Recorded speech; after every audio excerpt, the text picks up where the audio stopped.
Vi har lavet Workzone. Altid godt selskab til arbejdet.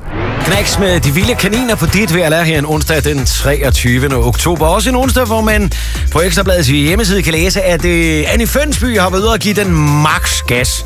Hun har nemlig inviteret en hel masse veninder ind til en festlig aften på Damhuskroen, hvor den bare skulle have hele armen. Og det fik den også, i hvert fald ifølge Ekstrabladets hjemmeside. Så har Annie Fønsby været i byen uden trusser på, og så har jeg det sådan, ja, det er jo nemt bare lige at komme og sige for Ekstrabladet, at ja, hun har ingen trusser på.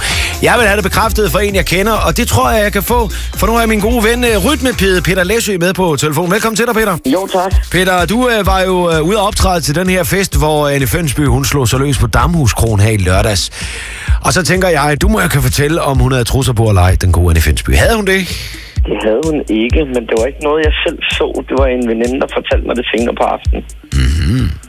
Hvad var det for en slags fest, det her? Jamen, det var en ladies night, hvor at der var 150 damer, der bare skulle feste og have det sjovt. Hvem arrangerede det her bal her?